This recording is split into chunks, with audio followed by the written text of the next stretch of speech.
Bismillahirrahmanirrahim. Assalamualaikum warahmatullahi wabarakatuh. Waalaikumsalam warahmatullahi wabarakatuh. Alhamdulillah, salatu wassalamu ala rasulillah, Nabil Mustafa Muhammad ibn Abdullah, asyhadu an la ilaha illallah, asyhadu anna Muhammadan abduhu wa rasulullah, salli ala sayyidina Muhammad wa ala ali sayyidina Muhammad. Allahumma la ilma lana illa ma 'allamtana innaka antal alimul hakim wa la fahma lana illa ma fahamtana innaka antal jawadul karim wa la hawla wa la quwwata illa billahil aliyyil azim. Allahumma inna nas'aluka 'ilman nafi'a wa rizqan thayyibah wa 'amalan mutaqabbala. Allahumma inna na'udzubika min 'ilmin la yanfa' wa qalbin la yakhsha' wa 'amalin la yurfa' wa du'ain la yusma'. Allahumma akhrijna min dhulumatil wahm wa akrimna binuril fahm waftah alaina bima'rifatil ilm wa anshur alaina rahmatak wa dzakirna ma nusina ya arhamar rahimin walhamdulillahi rabbil alamin. Alhamdulillah, syukur masih diberikan Allah nikmat sehat di subuh dan di sini di malam hari. Semoga apa yang kita usahakan ini termasuk dalam bagian orang-orang yang kita sedang memperbaiki diri dan keluar dari gelapnya kebodohan. Sedikit meninjau ulang dari yang ada di dalam kitab Mafahim. Salah satu dari tiga kenapa kok kesulitan kita dalam menegakkan daulah khilafah Islamiyah itu tersebab materi ataupun pembelajaran yang ada di tengah kaum muslimin itu belajarnya bukan seperti apa yang diajarkan oleh para ulama-ulama terdahulu. Mereka hanya belajar sebatas Islam itu sebatas hanya nadzuri saja, sebatas hanya teori-teori filsafat saja, tanpa adanya amal dari min kibali daulah, dari segi penerapan dalam daulahnya ataupun dalam min kibali fardinya, dari sisi apa namanya individunya. Ditambah lagi toknun ataupun tikaman yang dilakukan oleh oleh para kapitalis untuk mengatakan bahwasannya Islam itu harus diselaraskan dengan zaman, itu membuat rentetan daftar panjang kalau Islam itu bukanlah sebagai solusi atas permasalahan dalam hidup. Nah, itulah merupakan salah satu dari sekian banyak dari tiga masalah besar yang disebutkan dalam kitab Mafahim. Kenapa kok daulah Islamnya itu sulit untuk ditegakkan? Oleh sebab itu, kita ingin kembali kepada tracknya para ulama-ulama terdahulu, yaitu belajar untuk fahmun pertama, yaitu belajar itu untuk faham. Kalau belajar nggak untuk faham, ngapain kita belajar? Yang kedua, belajar itu untuk amal. Jadi pertama itu faham, yang kedua itu untuk amal. Karena memang itulah tujuan utama dari seorang muslim itu belajar untuk diamalkan. Yang ketiga itu untuk dakwah. Jadi ada tiga tahapan seseorang itu mulai apa ya belajar ya. Pertama itu faham dulu, dua diamalkan, yang ketiga adalah dakwah. Nah, itulah adalah beberapa perihal ataupun tahapan-tahapan dalam kita belajar. Misalnya begini, Ihsan misalnya ditanya tentang pernikahan sama Ko Ervan misalnya, katakanlah begitu. Sementara si Ihsan sendiri belum pernah melaksanakan tentang nikah seperti itu. Jawabannya simpel, San. Nggak apa-apa. Antum itu memberikan nasihat pernikahan kepada Ko Ervan tuh ya tafadhol aja silakan. Kalau kata Ibu Ana itu pernah bilang begini, nggak mesti kok orang yang memberikan nggak mesti mati duluan kok orang yang memberikan nasihat kematian. Sama saja, nggak mesti nikah dulu kok orang memberikan nasihat pernikahan itu. Artinya apa di sini? Artinya bahwasannya kita diangkat oleh Allah Subhanahu wa taala ke derajat orang-orang yang diberikan atau yang dimintai nasihat. Jadi berbahagialah di saat kita seperti itu. Di saat dimana orang-orang meminta nasihat kepada kita sementara kita belum melakukannya. Maka berarti orang tersebut telah percaya kepada kita bahwasannya kita adalah orang yang mampu untuk menjawab pertanyaan atau kesulitan yang dia apa namanya berikan. Kayak pas itu juga pernah juga ada tanya, Ustadz gimana caranya dapat cewek yang cantik, solihah, waduh dan segala macam amalannya apa, tirakatnya apa. dalam hatiku ya kalau gue tahu mah gue udah tahu dulu, gue udah mengamalin duluan. Ila akhirnya, akhirnya pesan tersebut Anda serahkan ke yang sudah menikah, akhirnya dikasih dan Anda share langsung. Ya dalam hati Anda mah apalah kalau udah tahu dulu mah gue juga duluan gue yang mengamalkan hal tersebut. Nah, itu ya. Itu beberapa perihal lah. Nah, mengenai tentang belajar dan juga keseruannya dan apa-apa saja yang akan didapatkan dari kemuliaan dari kita belajar ini. Apalagi ini ilmu fikih, ilmu yang berkaitan dengan keseharian kita dan hidup mati kita itu gara-gara fikih inilah, dan berlangsung aman dan runyamnya hidup kita ya gara-gara fikih inilah. Makanya fikih ini menjadi satu hal yang harus selalu ada di tengah-tengah kita dan harus selalu ada dalam setiap aktivitas kita.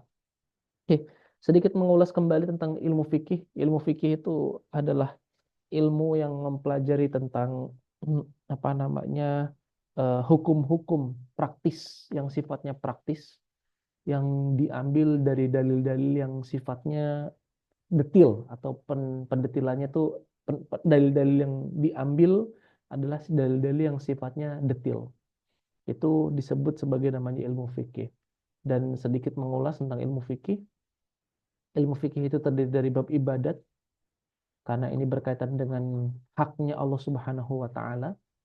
Yang kedua, ini ada tentang muamalat yang mana manusia itu pasti butuh orang lain dalam perihal makannya, dalam perihal minum, dalam perihal kebutuhan-kebutuhannya ila akhirih.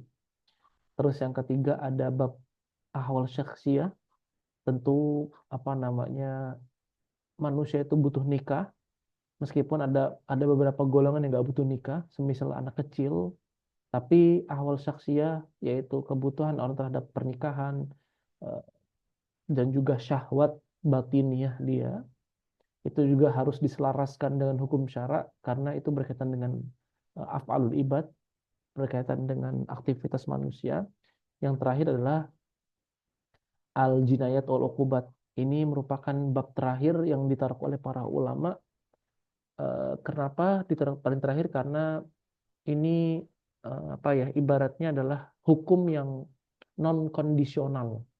Artinya ketika seorang itu melakukan sebuah pelanggaran, maka ya ditaruh lah ada ketika seseorang itu melanggar hukum syara, ada hal yang harus dijalani oleh seseorang tersebut, baik dari sisi ibadat, misalnya seperti hukum apa namanya di penjara untuk mereka yang nggak sholat seperti itu, muamalat, semisal ada orang mencuri maka dipotong tangannya, ahwal syaksiyah misalnya dalam perihal apa, misalnya dalam perihal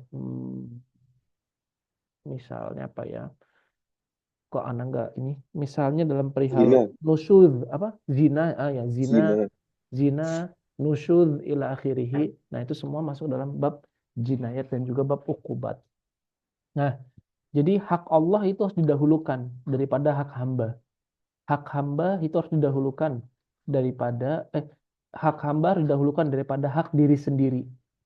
Nah yang terakhir adalah jinayat yang berkaitan dengan pelanggaran yang dilakukan oleh seseorang terhadap syarat. Dan terakhir, kitab fikih itu pasti diakhiri dengan bab itkun. Bab itkun itu adalah bab pembebasan seorang budak atau tata cara seseorang ibad manusia itu membebaskan dari seorang budak. Oleh sebab itu, para ulama kenapa kok menaruh bab itkun, bab pembebasan budak itu di paling terakhir, supaya berharap agar eh, mereka dibebaskan dari api neraka. Itu kenapa kok alasan para ulama menaruh bab-bab fikih itu sesuai dengan urutan ini. Nah, para ulama itu nggak naruh kitab fikih itu apa ya, eh, ulama-ulama terdahulu itu naruh fikih dalam bab ibadat, muamalat, akal syakhsiyah dan jinayat. Dan jarang memasukkan dan jarang memasukkan prinsip akidah ataupun masalah-masalah akidah seperti rukun iman dan rukun Islam dan tauhid. Kenapa begitu, Ustaz? Karena eh, apa namanya pembahasan-pembahasan seperti itu ada di kitab-kitab tauhid, dan para ulama ya ngapain? itu ada orang yang ada orang yang mendetili itu ya, untuk apa kita menyenggol hal-hal tersebut. Jadi ulama-ulama terdahulu nggak menaruh kitab tauhid dalam kitab-kitab fikih mereka. Hanya saja ulama-ulama mutakhirin, ulama-ulama yang datang di akhir-akhir dekat dengan kita ini zamannya, meskipun 100 tahun ataupun 50 tahun atau 200 tahun seperti itu katakanlah, itu menaruh bab tauhid seperti kitab Risalatul Jami'ah, salah satu kitab fikih Syafi'i yang kecil juga, itu ada bab tauhid di situ. Kitab Safinatun Najah juga ada kitab tauhid juga di situ. Ya, itu adalah apa ya, bentuk dari penulisan yang dilakukan oleh para ulama dari zaman ke zaman. Nah, ini apa, sejarah ringkas lah mengapa kok kitab fikih ditulis sedemikian rupa. Hmm. Oke, sampai sejauh ini kalau dari antum berdua ada punya pertanyaan, tafadhol.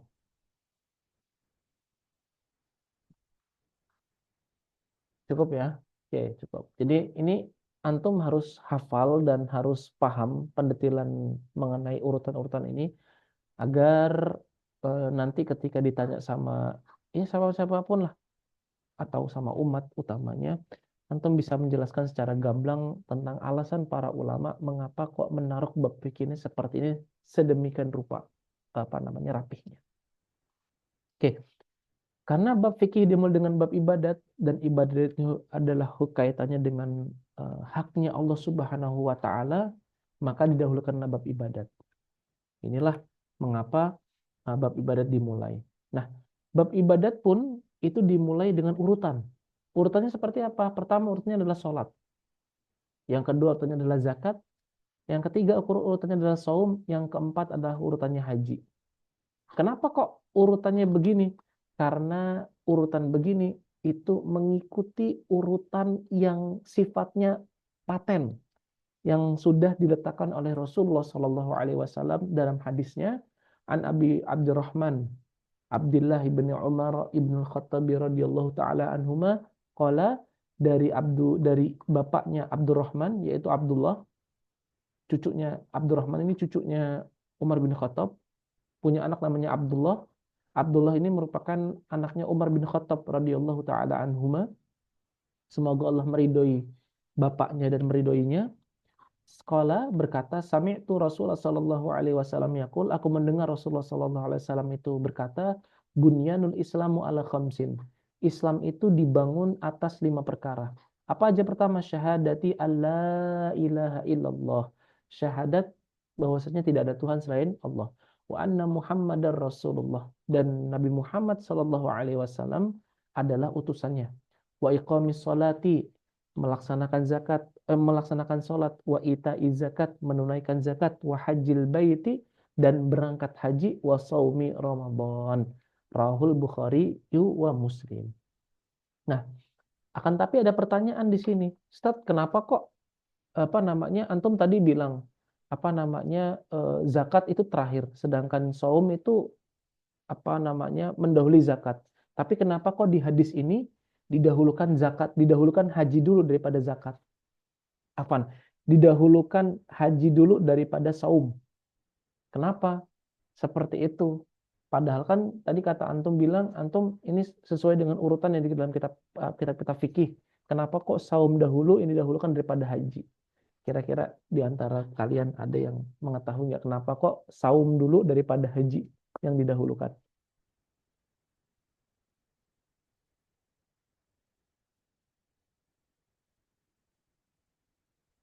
Ada yang bisa jawab nggak? Jawab aja semaksimal antum berpikir. Kenapa kok dalam dalam ayat ini itu haji dulu. Dalam hadis ini haji dulu. Tapi dalam kitab-kitab fikih kok saum dulu yang didahulukan.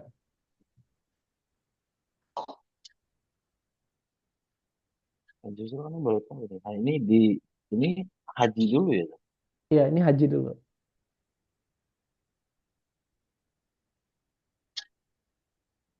Kalau Ya, yang apa? Yang kita pikir biasa itu ya, ya sesuai dengan ini kan. Syahadat, salat, saum, zakat, sama haji kan. ya. Kenapa San? Kira-kira San? Kalau dari antum sendiri San? Atau dari Mas Angga juga? Tafadhol. Kalau udah masuk ke kitab fikih mungkin pembahasannya lebih ke yang paling dekat yang dilakukan sama seseorang gitu kan ya. Karena ada orang-orang yang belum wajib haji tapi sudah pasti kan sudah wajib puasa dulu gitu kan. Apalagi Ramadan itu. Nah, mungkin pembahasan puasa didahulukan. Barakallahu fi. Antum tepat. Jadi begini kurang lebih hikayatnya. Kenapa kok bab saum itu didahulukan daripada bab haji? Tadi yang antum bilang, semua orang itu bisa melaksanakan saum, tapi nggak semua orang bisa melaksanakan haji. Itu satu. Yang kedua, ini catatan penting juga. Alasan pertama tadi ya, semua orang bisa melaksanakan saum, tapi nggak semua orang bisa melaksanakan haji. Yang kedua, ini yang paling penting. Ini yang paling penting. Dan ini alasan utamanya ini, alasan utamanya ini. Hadis-hadis yang datang yang membicarakan tentang bunyanul Islam ala khamsin, dibangunnya Islam atas 5 perkara, itu semua mendahulukan saum Ramadan ketimbang haji. Kecuali di riwayat Bukhari yang Ana sampaikan di sini. Dalam riwayat Bukhari ini itu didahulukan bab haji dulu ataupun lafaz haji dulu ketimbang lafaz saum. Oleh sebab itu para ulama menaruh bab saum sebelum bab haji. Baik. Alasan pertama tadi yang disampaikan Ihsan, bahwasanya semua orang bisa melaksanakan saum. Dan kalau udah bisa melaksanakan haji ya tentu pasti bisa melaksanakan saum. Artinya berarti semua orang bisa melaksanakan saum, tapi nggak semua orang bisa melaksanakan haji. Karena haji mensyaratkan adanya istita'ah atau kemampuan, mampu. Yang kedua, dan ini yang paling penting, hadis-hadis yang datang dalam seluruh kitab-kitab apa hadis itu semua riwayatnya mengatakan mendahulukan bab saum ketimbang bab haji. Kecuali di riwayatnya Bukhari yang Ana sampaikan di sini. Itu didahulukan lafaz haji ketimbang lafaz saum. Oleh sebab itu para ulama menaruh bab saum dulu baru bab haji. Ini yang paling penting. Ini nuktoh ataupun catatan pentingnya di situ. Oke, Mafhum ya sampai sini ya. Ada diskusi nggak sampai di sini? Silahkan. Nah, kalau tidak ada, alhamdulillah. Bahwasanya inilah merupakan tertib, kalau bahasanya para ulama itu tertib yang matin, urutan yang paling paten, yang nggak bisa diganggu gugat karena ini datangnya dari wahyu, dari lisannya Rasulullah Shallallahu Alaihi Wasallam. Oleh sebab itu, sholat menjadi perihal yang paling utama. Maka pembahasan sholat itu didahulukan. Dan karena sholat juga lah apa namanya seseorang itu mendapatkan kuncinya surga. Dan karena sholat juga lah satu-satunya ibadah, ya bisa dibilang ya, satu-satunya ibadah yang dilaksanakan setiap hari, yang sifatnya wajib setiap hari.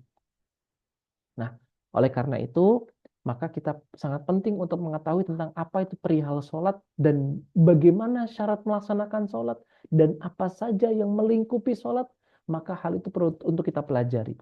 Nah, satu hal yang melingkupi sholat adalah bahwasannya sholat itu tidak akan pernah bisa dilaksanakan dan tidak akan pernah boleh dilaksanakan kecuali dengan toharoh atau bersuci. Kenapa begitu Ustadz? Karena toharoh merupakan syarat sahnya sholat, maka yang namanya syarat itu harus didahulukan daripada yang disyarati. Contoh misalnya, Ihsan misalnya apa namanya eh, mengelamar kerja di Watuju. Syaratnya Ihsan mengelamar kerja di sana harus punya KTP 17 tahun. Maksudnya punya KTP. Artinya kan sebelum antum daftar san ke Watuju Studio itu kan antum harus punya KTP sebagai syarat untuk antum masuk. Berarti kepunyaan KTP antum itu harus didahulukan daripada antum mendaftar. Nah, sama ini juga pun sama. Sholat itu ataupun toharoh itu harus didahulukan daripada sholatnya itu sendiri. Kenapa begitu? Ya karena toharoh itu adalah sesuatu yang harus dipenuhi terlebih dahulu agar supaya sholat kita bisa diterima. Nah, syarat itu harus didahului daripada masyrut. Di sini ada masyrut. Masyrut itu artinya sesuatu yang disyarati.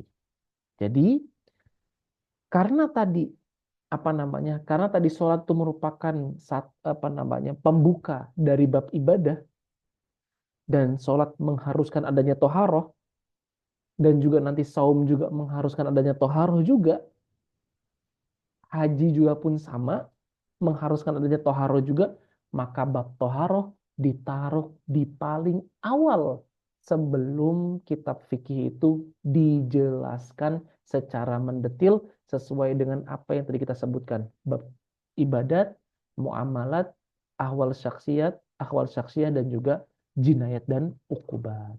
Jadi sepenting itu kita mengetahui tentang toharoh ini. Karena apa? Toharoh itu penting untuk kita pelajari. Karena sholat, puasa, dan haji itu mengharuskan kita untuk mengetahui toharoh. Dan ada beberapa hukum yang nanti kaitannya dengan bersuci di bab haji. Misalnya tawaf itu sama seperti sholat. Tawaf itu harus suci kita. Nggak boleh kita nggak punya wudhu. Terus misalnya di bab saum, perempuan itu nggak boleh saum ketika dalam keadaan haid dan nifas, nggak boleh. Tapi dalam keadaan istihadah boleh. Nah, seperti itu. Karena istihadah itu dia itu tergolong masuk dalam orang-orang yang suci. Misalnya lagi apa hukumnya nanti ketika seseorang itu mimpi basah di siang hari ketika puasa Ramadan, apakah sholat basah atau tidak? Misalnya lagi, apa hukumnya seseorang yang menggauli istrinya di siang hari Ramadan? Apa nanti hukum syaratnya, pelanggarannya apa yang dilakukan, ataupun sanksi apa yang akan didapatkan oleh orang tersebut? Nah, semua itu berkaitan erat dengan bab toharoh ini. Meskipun tadi kalau misalkan sanksi itu ada di bab jinayat dan ukubat ya. Tapi ala kulli hal dia itu terkena hadas. Hadasnya hadas kecil dan juga hadas besar. Nah, itu semua kaitannya dengan toharoh dan cara membersihkannya ada di bab ini. Maka bab ini harus didahulukan daripada bab-bab yang lain. Sepenting ini kita pentingnya mengetahui tentang toharoh. Oke, baik. Sampai di sini. Sebelum kita lanjut ke syarat sah sholat, tafadhol kalau ada dari kalian punya pertanyaan. Sepenting itu kita mengetahui tentang toharoh. Tadi kaidahnya apa tuh? Kaidah apa tuh? Oh, Ya, syarat harus didahului daripada sesuatu yang disyarati.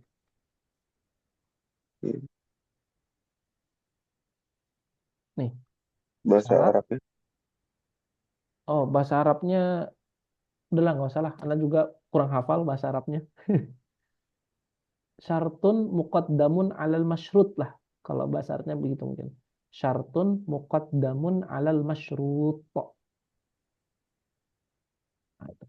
Syarat harus didahului daripada masyrutnya. Baik. Sebelum kita ke sana, ada lagi diskusi kan? Mas Angga, tafadhol. Cukup ya. Yo, yang berikutnya. Syarat-syaratnya sholat itu ada 4. Pertama itu ada toharoh, bersuci. Yang kedua itu ada dukhulul waktu, masuknya waktu sholat. Yang ketiga itu ada satrul aurat, menutup aurat. Yang keempat adalah istiqbalul kiblat, menghadap kiblat. Ini merupakan 4 syarat sahnya sholat. Pertama bersuci, kedua dukhul waktu sholat, yang ketiga satrul aurat, yang keempat adalah istiqbalul kiblat. Oke, kita berbeda satu persatu tentang syarat sahnya sholat ini. Pertama, seseorang itu boleh sholat nggak menghadap kiblat. Boleh seseorang itu sholat nggak menghadap kiblat. Kapan, Ustaz? Ketika dia dalam kendaraan, di atas kendaraan, dia boleh sholat nggak menghadap kiblat. Boleh sekali dia. Dalam perjalanan, iya boleh. Itu di sholat nafilah, di sholat sunnah. Boleh kita nggak menghadap kiblat. Akan tetapi di sholat wajib itu ada penekanan terkait tentang kiblat ini. Ada penekanan terkait tentang kiblat ini.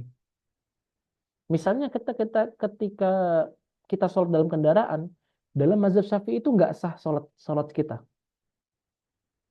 nggak terhitung sholat. Misalnya antum ikut aksi di Jakarta, misalnya reuni 212 kemarin misalnya, antum sholat di kapal misalnya, jaga seperti itu. Antum sholat zuhur sama asar, antum di situ wajib kodok sholatnya. Kenapa? Karena sholat antum itu nggak sah menurut mazhab Syafi'i. Kenapa nggak sah, Ustaz? Karena di waktu itu antum itu sholat bukan dalam rangka melaksanakan sholat yang hakiki, tapi dalam rangka menghormati waktu sholat. Oleh sebab itu, maka nanti ketika antum selesai turun dari kapal dan antum punya kesempatan untuk sholat, maka kodoklah sholat zuhur dan asar yang antum laksanakan di kapal. Karena sholat antum nggak sah di situ. Atau akan dapat pahala. Pahalanya pahala sunnah nafilah saja. Karena sholat dalam kendaraan itu adalah sholat untuk menghargai waktu sholat. Bukan untuk melaksanakan sholatnya itu sendiri. Oleh karena itu, nanti antum, di perjalanan manapun antum, ketika antum sholat di atas kendaraan, antum wajib mengkodoknya. Baik ya. Terus antum berpikir, bagaimana saat sholat anak-anak dahulu yang anak waktu ikut aksi gitu kan? Ya, antum wajib kodok itu. Wajib kodok. Sebanyak antum yang antum ingat, antum wajib kodok itu. Dan antum harus ingat secara pasti dan harus mendetil tentang mengenai kodok sholat tersebut. Hal-hal yang antum pernah tinggalkan dari bab sholat tersebut. Oke. Jadi kalau ada pertanyaan silakan diajukan lah ya. Yang kedua adalah satrul aurat atau menutupnya aurat. Nah, menutup aurat itu adalah sifatnya wajib. Wajib.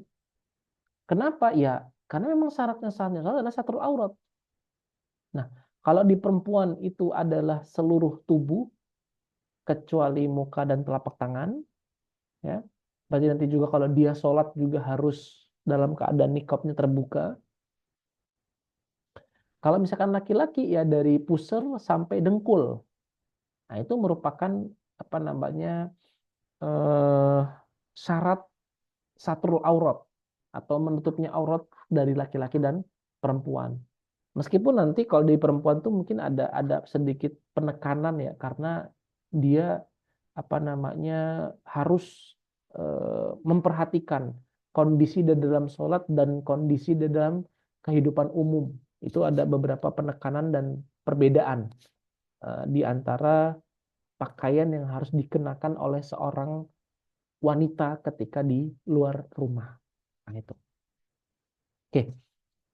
Berikutnya yang mau Ana sampaikan di sini adalah bahwasanya seseorang itu juga boleh sholat dalam keadaan nggak menutup aurat. Artinya gimana? Artinya begini. Artinya si orang tersebut itu nggak punya baju lagi yang bersih, yang suci untuk ia pakai saat melaksanakan sholat. Nah, dalam kondisi ini,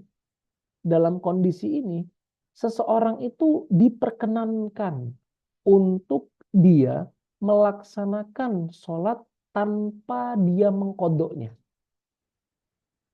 Tanpa dia mengkodoknya. Nah, kenapa kok seperti itu? Karena tadi dia itu adalah seseorang yang fuqdanul satr. Yang dia itu kalau dikatakan itu dia yang nggak punya baju lagi, dia yang nggak punya pakaian untuk dia pakai saat melaksanakan sholat. Oleh sebab itu dia ya diperkenankan untuk melaksanakan sholat dan tidak ada kodok bagi dia untuk sholat-sholat yang dia kerjakan tanpa mengenakan aurat ataupun tanpa menutup auratnya. Nah, ini masalah satrul aurat. Jadi kalau kalau istiqbalul kiblat tadi itu wajib kodok, kalau satrul aurat itu nggak wajib kodok. Jadi kalau seseorang itu melaksanakan sholat tanpa menutup aurat itu nggak apa-apa. Tapi dengan syarat tadi ya, dia apa namanya, dia nggak punya pakaian yang lagi, nggak punya pakaian yang bersih dan suci yang dia pakai untuk melaksanakan sholat. Maka wajib sholatnya tetap sah dan nggak wajib kodok. Oke, yang ketiga, dukhul waktu sholat atau masuknya waktu sholat. Nah, ketika misalnya ini hari ini kan misalnya tadi kita melaksanakan azan subuh misalnya, bicara azan subuh misalnya, Allahu Akbar, Allahu Akbar, masuk waktu sholat kan seperti itu, sampai la ilaha illallah misalnya katakanlah. Nah, antum bergegas tuh melaksanakan sholat. Oh iya sholat, sholat, ya masa nggak sholat mas? Siap. Sholat Allahu Akbar. Tiba-tiba Ko Ervan masuk, datang ke rumah antum antum ngapain sholat? Tadi bang, apa namanya kok udah datang udah masuk waktu sholat? Enggak, tadi itu anak kecil yang main mikrofon masjid, mikrofon mainannya azan seperti itu.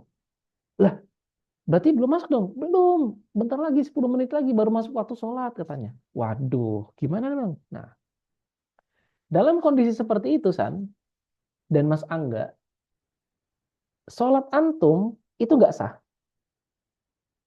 Satu, sholat antum nggak sah. Yang kedua, sholat antum itu dihitung sholat nafilah. Dihitung sholat masuk dalam bagian rangkaian sholat sunnah. Nah, sholat isya antum ini masuk ke dalam nafilah itu ketika antum tidak punya kodok sholat isya. Atau sholat subuh, katakanlah sholat subuh misalnya. Katakanlah sholat subuh. Antum nggak punya utang subuh. Maka sholat subuh yang antum laksanakan tadi karena salah mendengar azan tadi itu masuk ke dalam sholat, itu digolongkan ke dalam rangkaian sholat kodok. Kalau antum punya kodok. Tapi kalau antum nggak punya sholat kodok, nggak punya kodok sholat, maka subuh antum itu dihitung sholat nafilah. Sholat sunnah biasa. Artinya apa di sini? Artinya dukhul waktu sholat ini bukan sesuatu yang sifatnya apa ya? Eh, bisa bisa bisa ada hal yang lain lagi yang akan mengganggu syarat dukhul waktu sholat ini. Oleh sebab itu, maka seseorang ya tadi ketika melaksanakan sholat belum waktunya dan dia itu melaksanakan sholat, maka ya tadi dia akan dianggap sebagai sholat nafilah, sholat-sholat sunnah biasa, ataupun sholat kodok yang dilaksanakan sebelumnya. Hanya saja kewajiban dia melaksanakan sholat saat itu ya tetap wajib gitu loh. Yang hakikatnya wajib sholat tuh ataupun hakikatnya waktu sholat yang beneran tuh ya wajib dia kerjakan. Nah, inilah seputar 3 syarat yang tadi kita sampaikan. Akan tapi syarat tidak pernah membenarkan orang yang tidak punya toharoh. Dukhul waktu sholat makfu. Satrul aurat, menutup aurat ada kemaafan dari syarat.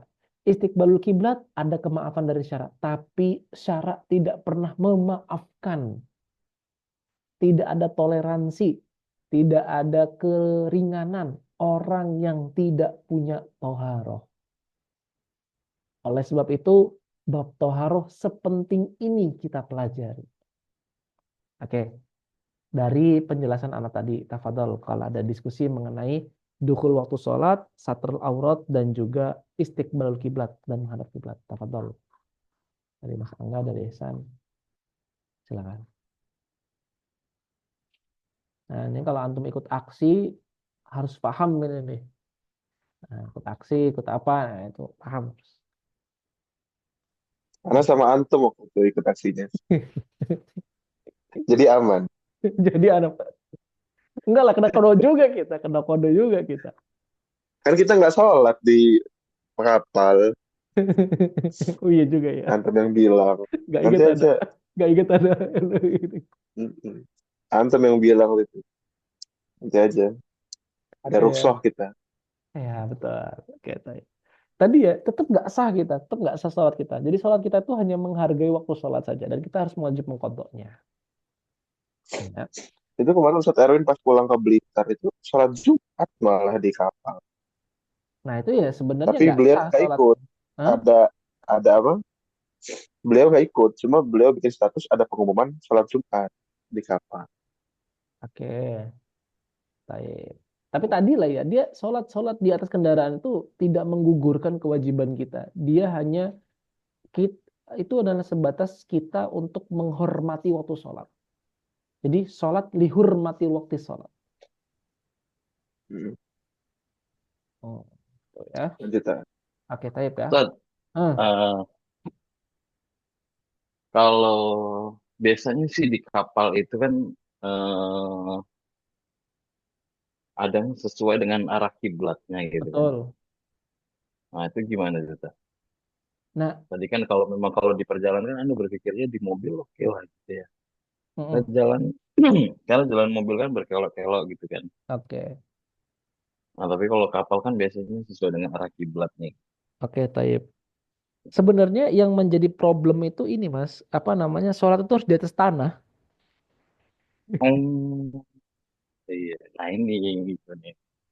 Itu. Terus kalau sholatnya di atas gedung gimana tuh? Ya, enggak, itu dihitung sholat gitu loh. Maksudnya yang di gedung bertingkat itu tetap dihitung dengan sholat gitu. Hanya saja yang selam yang Nana pahami ya, yang titik poin utamanya itu adalah kita harus sholat di atas tanah. Itu yang menjadi titik sentral Hmm. poin. Kenapa kok kita apa namanya kendaraan darat dan laut itu harus apa nggak dihitung sebagai sholat ya karena kita harus lihat sholat di atas tanah. Nah, itu titik poinnya di situ. Poin utamanya itu di atas tanahnya itu. Nah, berarti untuk yang kita eh, haji berarti kita harus kodok dong tetap. Kan Kodok. karena jarak Indonesia kan biasanya turunnya di Jeddah ya. Iya, kodok, kodok. Jeddah kan 9 jam apa ya kalau nggak salah. Iya, 9 jam, 8 jam, betul. Nah, berarti emang kodok ya. Kodok. Ini banyak yang nggak tahu malah ini ya. Ya, inilah, seperti Tapi inilah tapi fikih. lebih apa? Lebih utama kita sholat. eh Maksudnya kalau kayak tadi yang 9 jam gitu kan Tata ya. Hmm, Itu kan ya kita menghormati waktu sholatnya kan. oke. Kita sholat gitu ya. Tapi Hmm, misalnya kapal yang cuma lewat 2 jam. eh zuhur asar gitu kan. Itu apakah lebih utama di jamak takhir atau memang ketika waktunya sholat ya kita sholat juga tapi nanti kita kodok lagi. Itu Lebih gimana baik ya? yang kedua. Kita sholat, dihormati waktu sholat, habis itu kita kodok lagi. Mm, Itu lebih Oh iya. afdol seperti itu. Mm, Hmm. Rukhsah jamaknya itu tetap nggak hilang kan, Nggak hilang, bisa nggak tetap hilang. jamak kosor. Tetap. Tapi tadi Oh, apa tadi yang jadi problem itu tadi kita harus sholat di atas tanah. Yang kedua menghadap kiblat itu yang paling apa ya krusial tuh di dua itu. Utamanya di sholat wajib ya. Kalau sholat nafilah tadi kan boleh kita menghadap kiblat mana aja boleh. Tapi sholat wajib ini ada ketentuan tersendiri dia. Dia ada perincian tersendiri. Makanya menghadap kiblat nanti ini ada perincian panjang. Insya Allah nanti di babnya lah. Kalau misalkan kita punya menemuinya. Nanti ada perincian panjang terkait tentang istiqbalul kiblat ini. Menghadap kiblat ini. oke. Jadi nggak sembarangan kita ngadep kiblat. Mm-mm. Sama juga kita nggak Terus yang nggak kedua, boleh sembarangan sujud. Gimana mas? Gimana mas? yang kedua tadi apa tuh? Itu Ya, aurat ya? oke. aurat, aurat. Oh, Nah, eh, Boleh kita apa namanya sholat dalam keadaan aurat kita terbuka. Tapi dengan syarat mm, tadi ke saat kita memang benar-benar nggak punya pakaian yang suci dan bersih lagi. Oke. Nah itu sholat kita nggak kodok, sholat kita nggak kodok, sah tetap sah sholat kita. Itu. Yang ketiga tadi dukhul waktu sholat, itu masuknya waktu sholat tadi, contohnya kasusnya tadi. Tapi Iya, iya. syarat tidak pernah mentolerir orang yang nggak punya toharoh, nggak punya kesucian. Baik ya, Jadi mau dalam apapun Oke. kondisinya wajib bersuci. wajib suci. Nah, oke. Nah, pertanyaan berikutnya, Oke. kenapa toharoh itu penting? Nah, jawabannya adalah karena miftahul jannah as-sholah wa miftahu sholah at-tahur. Rahu Tirmidzi wa Ahmad. Nih, anak kasih tahu ke antum. Ini sedikit faedah kita belajar bahasa Arab. Antum tahu ma'rifat nakirah ya? Yang pernah anak bilang ke antum? Ingat nggak ma'rifat nakirah? Ya udahlah, anggaplah antum nggak ingat lah ya. Isim yang terdefinitif sama yang tidak Sebutin contohnya terdefinitif. apa ya? Oke, oke. Nah, dalam hadis ini, ini terdapat dua suku kata yang terdefinitif, yang apa ya, yang ada, yang makrifat lah. Pertama kata miftahul jannah, yang kedua kata as-sholah. Ada ketambahan alif lam di sini. Sama juga di sini miftahus sholah at-tahur. Nah, ulama bahasa itu mengatakan ketika mubtada dan khobarnya itu sama-sama terdefinitif, perhatikan ya, ketika mubtada dan khobar itu sama-sama terdefinitif, itu menunjukkan makna hasr. Artinya gimana? Artinya gini, satu-satunya kunci surga adalah sholat. Dan satu-satunya kunci dari sholat adalah bersuci. Gak akan pernah masuk surga orang kecuali dengan sholatnya. Dan gak akan pernah sah sholatnya seseorang kecuali dengan bersucinya. Ini menunjukkan bahwasannya sepenting ini orang itu belajar toharoh. Karena ini akan berkaitan dengan kehidupan nanti di akhirat nanti. Orang yang gak belajar toharoh, dia gak akan mendapatkan kuncinya sholat. Orang yang tidak bisa melaksanakan sholat dengan ihsan, tidak akan pernah bisa mendapatkan kebahagiaan dan nikmatnya surga nanti. Jadi, maknanya adalah kuncinya surga adalah sholat. Dan kuncinya sholat adalah bersuci atau suci. Rahu at-Tirmidzi dan juga Ahmad. Nah, sepenting ini kita mengetahui tentang bab tentang sholat. Afan, bab tentang toharoh. Oke, sampai sejauh ini, tafadhol kalau ada diskusi. Nyampe lah ya, nih ya, mafhumnya ya. Jadi ini penegasan paling tegas dari Rasulullah SAW mengenai tentang pentingnya kita mengetahui bab tentang bersuci. Baik, berikutnya, dan ini menjadi materi terakhir. Pertama yaitu ada taharoh, yang ketiga itu ada wasilah taharoh, yang keempat adalah wasail taharoh, yang kelima adalah maqasidut taharoh. Oke. Taharoh itu sebenarnya ngomongin soal apa saja yang menjadi bagian atau apa saja jenis-jenis taharoh. Nah, anwa'nya taharoh itu masing-masing punya alat atau punya perangkat yang kita gunakan untuk sampai kepada taharoh. Contoh misalnya, wudhu itu kita menggunakan apa? Air. Tayamum kita menggunakan apa? Menggunakan debu. Mandi kita menggunakan apa? Menggunakan air juga. Bisa juga menggunakan debu juga. Yang keempat, dabir atau samak. Menggunakan apa? Menggunakan alat samaknya sendiri. Nah, masing-masing toharoh ini yaitu apa? Berwudu, mandi wajib, terus tadi tayamum, sama menghilangkan najis itu punya juga alatnya masing-masing. Jadi satu alat digunakan untuk satu toharoh. Satu alat digunakan untuk satu toharoh. Satu alat digunakan untuk satu toharoh. Satu alat digunakan untuk satu toharoh. Nah, kuncinya ini atau yang tadi apa namanya wudhu, mandi, terus tayamum itu disebut sebagai namanya toharohnya. Sedangkan air, debu, samak, alat samak itu merupakan alatut toharoh atau wasilatut toharoh. Oke, jadi di sini ada yang disebut sebagai namanya maqasidut toharoh atau sesuatu yang menjadi titik pembahasan kita, yaitu apa? Wudhu, tayamum, mandi wajib, dan izalatun najasah atau hilangnya najis. Ada yang menjadi wasilahnya, yaitu apa? Wudhu, air, debu, dan juga dabir, alat untuk samak. Nah, pengetahuan kita tentang alat itu sama dengan pengetahuan kita tentang toharoh ini.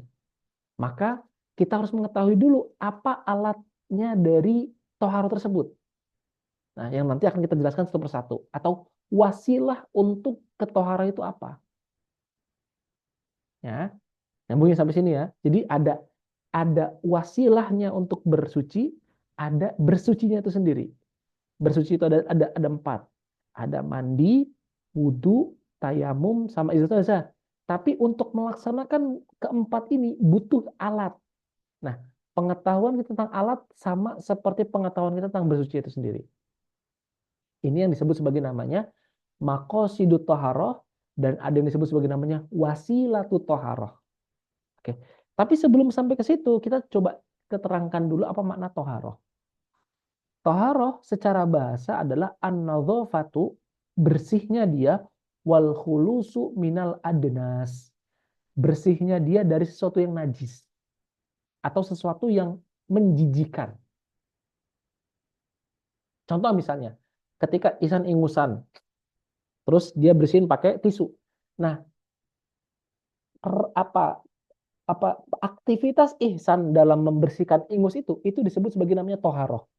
Karena dia aktivitas sedang membersihkan sesuatu yang menjijikan.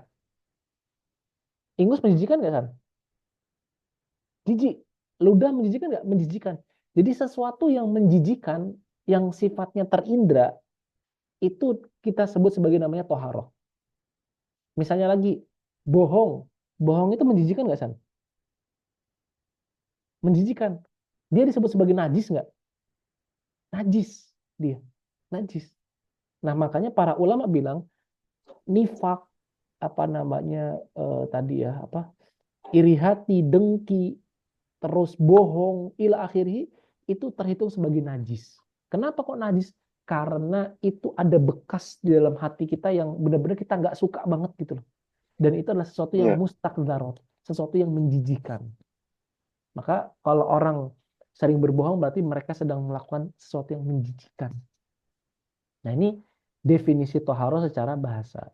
Yang kedua, secara istilah apa? Secara istilah syara'an atau secara istilahnya para fuqaha. Oke. Dia adalah sebuah pekerjaan.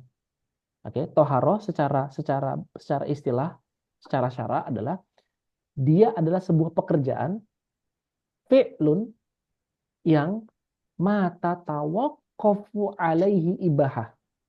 Yang fi'il ini itu menjadi tumpuan.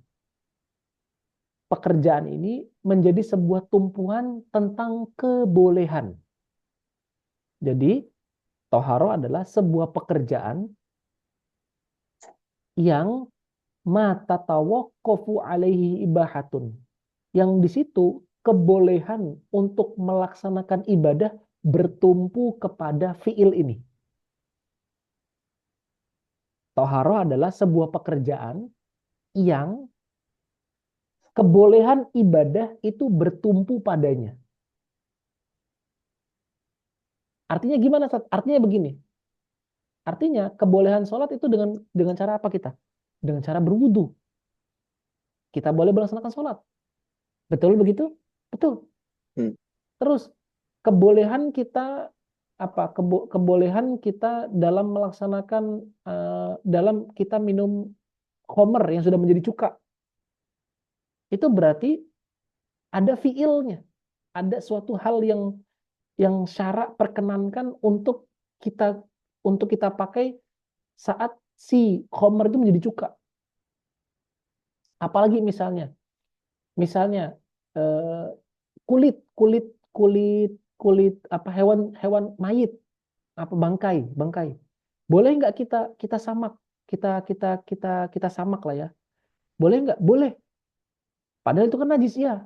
Tapi karena disamak itu, akhirnya kita diperkenankan untuk menggunakan apa namanya kulit dari bangkai tersebut. Nah, pekerjaan kita untuk ataupun sesuatu yang tadi kita laksanakan, yaitu bersuci, mensamak, itu adalah pekerjaan yang memperkenankan kita untuk mengkonsumsi atau melaksanakan ibadah. Nah, pekerjaan itu disebut sebagai namanya toharoh. Oke. Nah, misalnya contoh lagi, misalnya contoh kecil gini. Tadi kan kita diperkenakan minum khamr kan? Saat kapan, San? Saat khamr berubah menjadi cuka. Itu kita boleh. Oke. Kenapa kita diperkenankan makan telur? Kenapa telur ayam itu halal? Padahal kita tahu secara biologis telur ayam itu adalah kumpulan darah. Kenapa kok kita boleh memakannya? Nah, karena di situ ada proses yang namanya inkilab, perubahan. Homer berubah menjadi cuka. Terus apa lagi? Terus daging, telur itu segumpal darah berubah menjadi telur. Nah, proses perubahan tersebut atau inkilab ini itu disebut sebagai namanya toharoh. Jadi selain wudhu, selain wudhu, tayamum, sama mandi wajib, itu namanya inkilab, perubahan itu. Nah, perubahan itu disebut sebagai namanya toharoh juga. Oke, nah misalnya darah rusa berubah menjadi minyak wangi. Itu juga merupakan proses inkilab. Dan itu boleh kita pakai. Darah rusa kalau nggak salah ya, darah rusa. Itu boleh kita pakai untuk minyak wangi. Nah, ini disebut sebagai namanya toharoh. Oke ya. Jadi toharoh itu adalah sebuah pekerjaan yang karena sebuah pekerjaan yang kebolehan sesuatu itu bertumpu kepadanya. Pekerjaan yang kebolehan kita melaksanakan atau mengkonsumsi itu bertumpu kepada hal tersebut. Itu disebut sebagai namanya toharoh. Nah, di situ disebutin. Walau min ba'dil wujuh. Meskipun pada sebagian perkara. Misalnya begini, sebagian perkara tersebut. Kita diperkenankan sholat fardu satu kali ketika kita tayamum. Tapi dan di saat yang sama kita diperkenankan untuk sholat nafilah semau kita sendiri. Kalau kita mau sholat fardu lagi, kita wajib tayamum lagi. Jadi tayamum itu hanya berlaku pada satu kali sholat fardu dan bebas kita melaksanakan sholat nafilah. Tayamum. Ini juga berlaku juga untuk orang-orang yang berwudu, orang-orang yang istihadah. Orang-orang yang istihadah itu dia wajib sekali wudu. Jadi wudunya dia tuh hanya berlaku pada sekali saja. Orang yang suka kencing-kencing atau sulusul baul yang suka kencing-kencing, itu dia juga cuma punya wajib, dia juga cuma boleh sekali wudu dia cuma boleh dipakai sekali sholat fardu saja. Ketika ada sholat fardu lagi, dia wajib sholat lagi, dia wajib wudu lagi. Nah, ini yang dimaksud dengan walau min ba'dil wujuh. Oke. Jadi ada toharoh yang dipakai untuk seluruh sholat, yaitu siapa? Orang normal yang berwudu. Ada toharoh yang dipakai cuma satu kali sholat fardu saja. Yaitu siapa? Yaitu orang yang tayamum. Atau wudunya orang yang istihadah. Atau wudunya orang yang punya kencing-kencing, sulusul baul. Itu dia wajib sekali wudu. Jadi wudunya dia tuh hanya available pada satu sholat saja. Kalau orang normal itu kan kita boleh Dengan satu wudhu, sholat dari maghrib sampai subuh boleh aja, ketika kita terjaga. Tapi orang-orang yang tadi, orang yang istihadah, orang yang dia itu punya masalah di dalam pencernaannya, ataupun dalam hal pembuangannya, itu dia hanya diperkenankan satu kali wudhu saja. Satu wudhunya untuk satu kali sholat. Atau juga taharah juga dimaknai seperti ini, sebagai saubun mujarrad. Misalnya antum sholat untuk wudhu untuk tajdid wudhu, memperbaharui wudhu. Nah itu berarti antum hanya sebatas meraih pahala saja. Taharah antum itu bukan dalam rangka menghilangkan najis atau menghilangkan hadas, tapi dalam rangka antum untuk mendapatkan pahala saja. Itu juga dihitung juga taharah juga.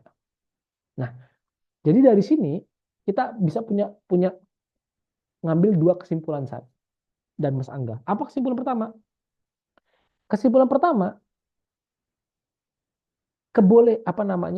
fiil yang tadi kebolehan itu bertumbuh padanya, itu ada yang sifatnya umum, ada yang sifatnya khusus. Fiil yang tadi, yang di situ kebolehan itu bertumbuh padanya, itu ada yang sifatnya umum, ada yang sifatnya khusus. Yang sifatnya umum adalah wudhunya orang normal. Dia bisa dipakai di seluruh sholat. Misalnya dia sholat dari subuh sampai asar dengan satu kali wudhu, boleh, tafadhol silahkan.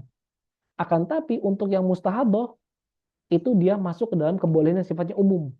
Karena dia hanya dipakai sekali saja. Oke ya, jadi fiil ataupun pekerjaan yang di situ kebolehan kita melaksanakan ibadah dan kebolehan kita mengkonsumsi itu ada yang bersifat umum, ada yang bersifat khusus. Yang sifatnya umum artinya kita boleh melaksanakan satu kali toharoh untuk berbagai macam sholat. Ada yang sifatnya khusus, yaitu apa? Yaitu kita seseorang yang diperkenankan ataupun seseorang yang punya masalah tertentu dalam masalah pembuangannya, ataupun orang yang istihadah tadi itu, dia hanya diperkenankan wudhu dia hanya diperkenankan untuk satu kali sholat fardu saja. Nah inilah yang dimaksud dengan toharoh. Oke, sampai di sini coba. Bingung nggak antum tentang toharoh ini?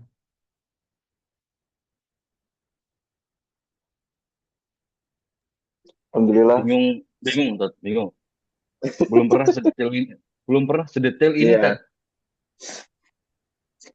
tapi jadi make sense. Dulu di mana di eh Bidayatul Hidayah pernah membahas juga nih dikit. Ya, tapi ini pendetailnya di sini. Iya, detail banget. Kalau kan gini aja deh, antum nggak paham di mananya, gitu deh. Nanti kan antum bisa bisa bisa mengulang-ulang ini ya, mengulang-ulang rekaman ya. Tapi antum nggak paham di mana coba, nggak pahamnya di mananya.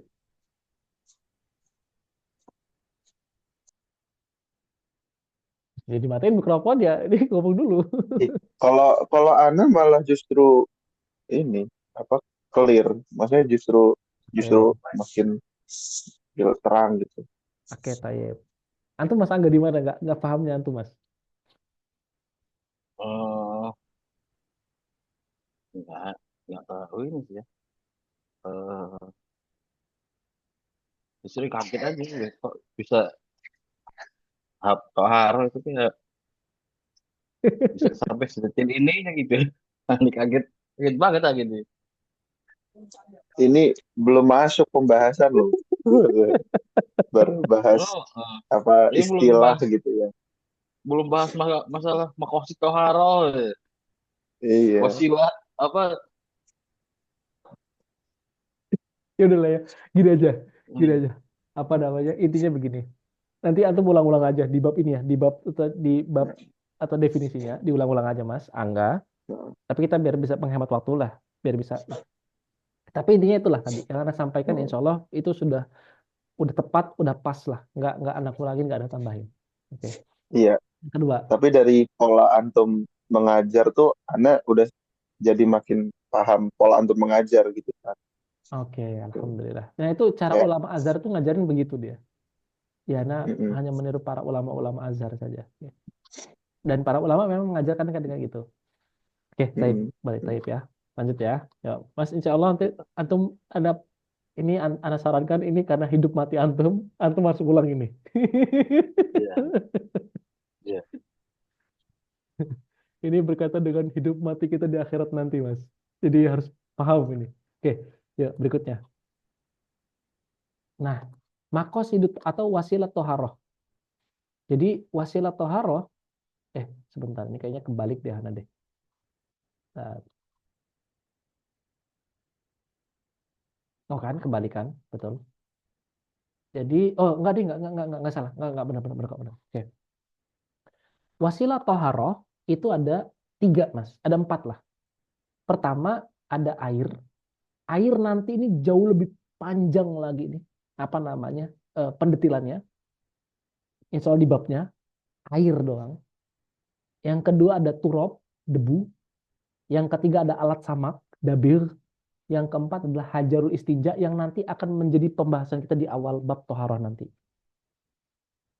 Hajarul istinja. Jadi bab untuk istinja. Untuk kalau bahasa Indonesia cebok itu apa? Bahasa Indonesia cebok. Ada nggak bahasa yang lebih sopan lagi dari cebok gitu? Ya itulah ya. Ada tuh. Itu. Itu. Jadi itu nanti yang Jelas. Nah, jadi apa namanya?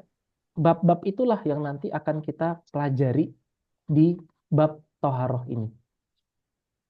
Oke, baik. Yang berikutnya adalah tentang masalah sebentar kok begini.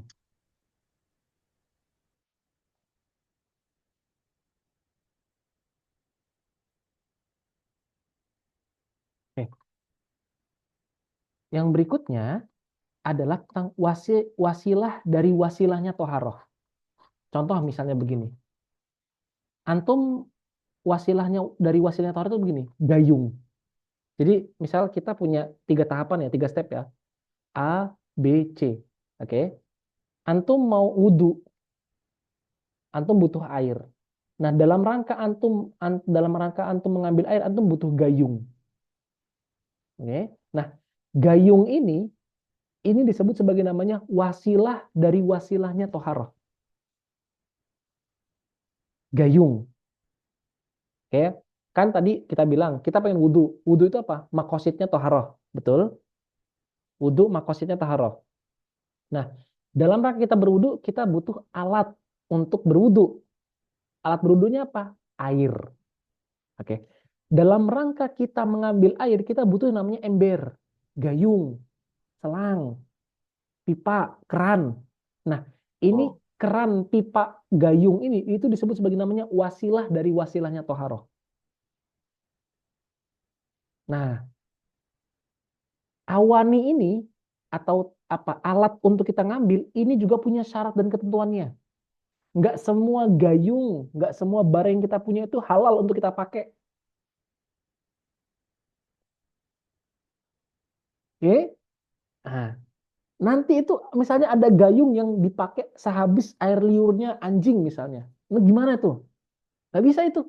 Nggak bisa kita pakai untuk ngambil toharoh. Jadi ya Masya Allah ya makanya ini sepenting ini kita belajar toharoh itu karena kita kadang tuh nggak notice tentang hal seperti itu. Itu penting untuk kita. Nah ini masalah gayung. Yang kedua, misalnya begini misalnya di hadapan di belakang Ana punya 2 ember, Mas Angga. Ana punya 2 ember. Punya 2 ember yang Ana pakai untuk berwudu sama untuk mandi. Misalnya untuk mandi wajib katakanlah begitu. Nah, Ana ngadep arah yang berlawanan dari 2 ember tersebut. Tiba-tiba ada anjing lewat. Anjing tersebut udah basah ini air liurnya, mulutnya dengan air. Ana bingung kan? Mana nih kira-kira yang dipakai untuk apa namanya untuk si anjing itu minum. Nah, Ana berijtihad di situ. Ana harus berijtihad di situ untuk menentukan air mana yang Ana pakai untuk bersuci, untuk mandi wajib tadi itu. Nah, ijtihad Ana itu tadi itu disebut sebagai namanya wasilahnya dari wasilahnya toharoh. Sama seperti gayung tadi itu loh. Oke? Nah, Nah, jadi ketika antum posisi seperti itu, antum harus berijtihad. Mau nggak mau antum harus berijtihad. Karena ijtihadnya antum itu menentukan sahnya nggak antum dalam bersuci. Oh, Maksudnya sampai sini ya, tentang masalah wasilah dari wasilahnya toharoh ini. Oke, baik. Kalau gitu alhamdulillah. Nah, yang terakhir adalah keempat adalah makosidut toharoh, yaitu wudhu, gusel, terus tadi apa tadi istinya apa? Allahumma shalli ala sayyidina Muhammad.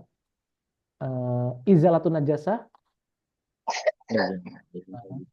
terus juga dan juga apa tadi dabir atau samak, penyamakan. Nah, itu disebut sebagai namanya makosidut toharoh. Oke. Ada juga inkilap yang tadi Anda bilang.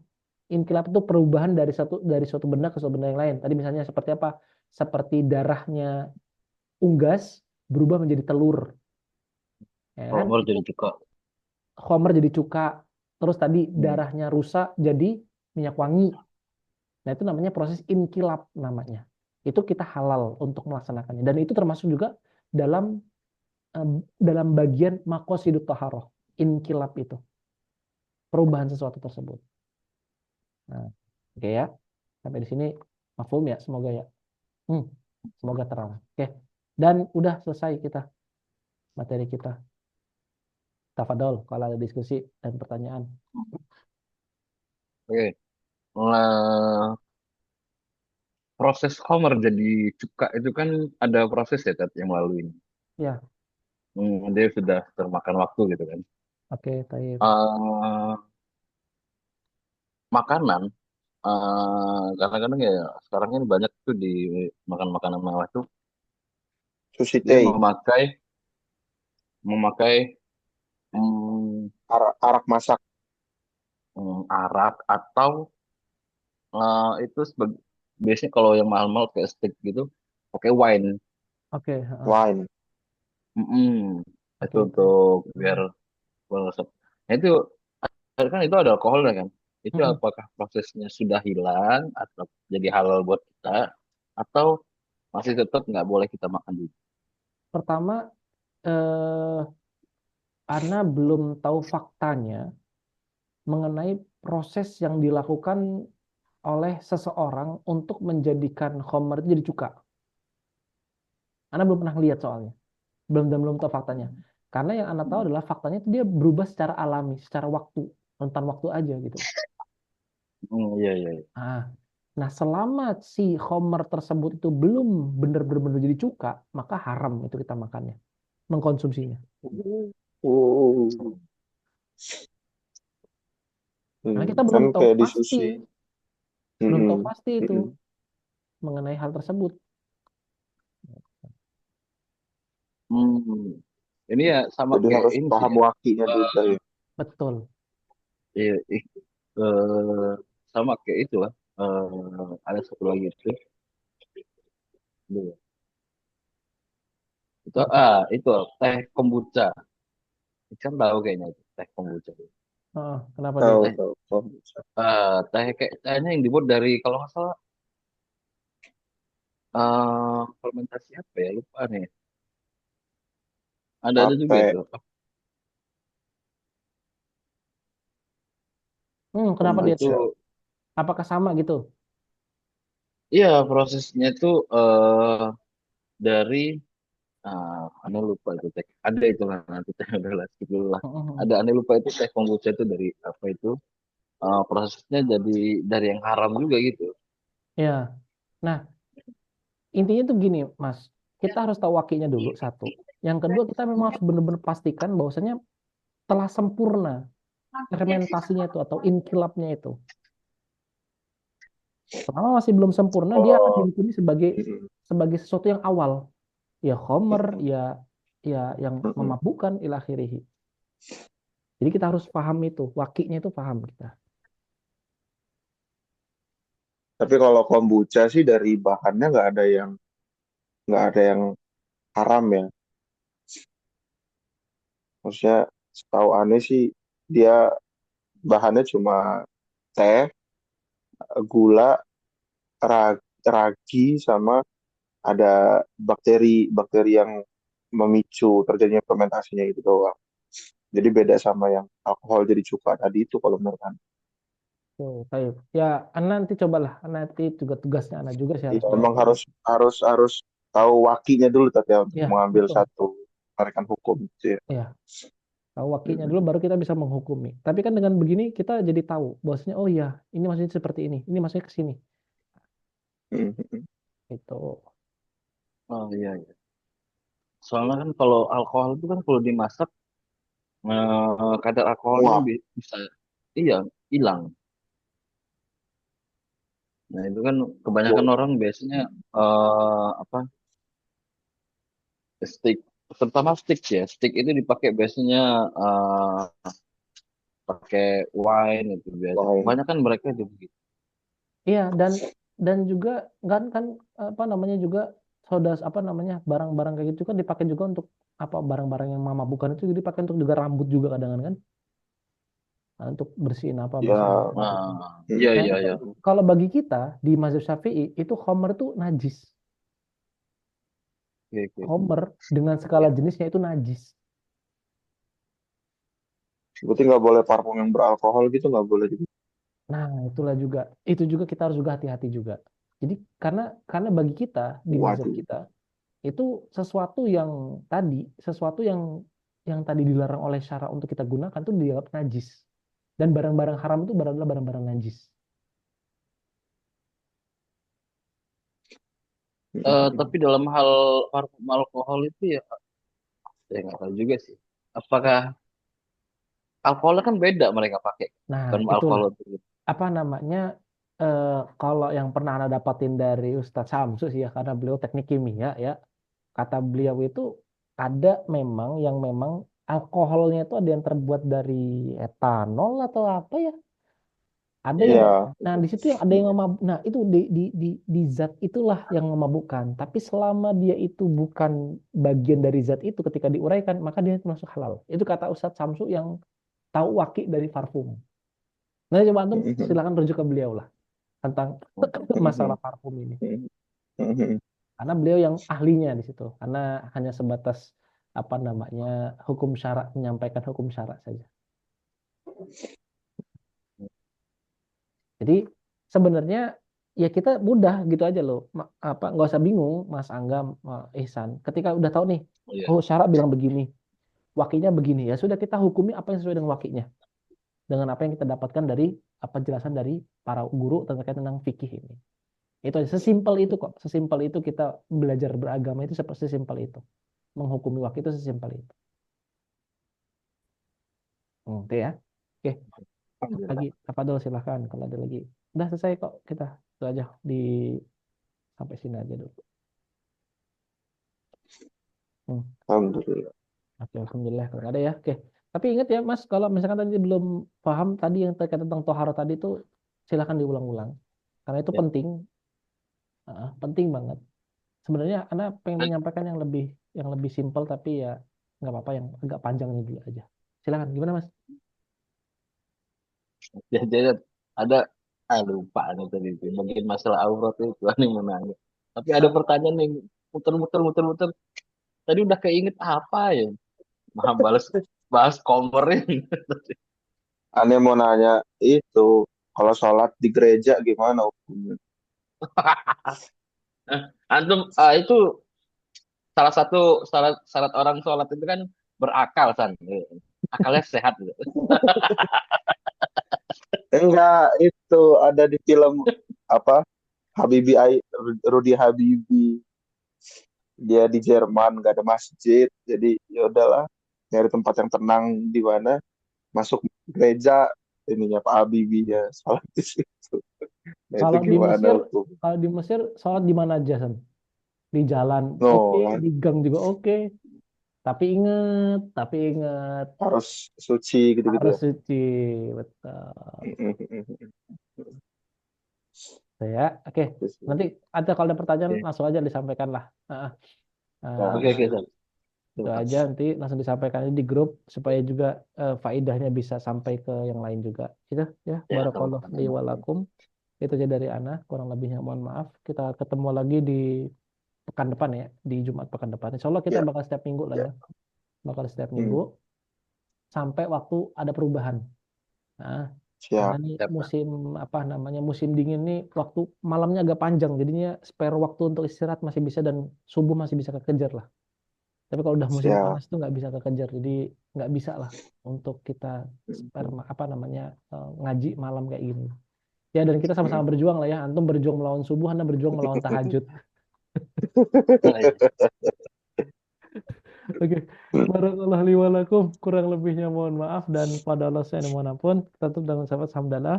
Alhamdulillahirabbil Alhamdulillah. alamin. Dan dakwah majelis subhanakallahumma wa bihamdika Subhanallah. asyhadu an la Alhamdulillah. ilaha illa Aduh, la anta ilaha astaghfiruka wa atubu illallah. ilaik. Wa sallallahu ala sayyidina Muhammad wa ala ali sayyidina Muhammad. Wassalamualaikum warahmatullahi wabarakatuh. Waalaikumsalam. Waalaikumsalam.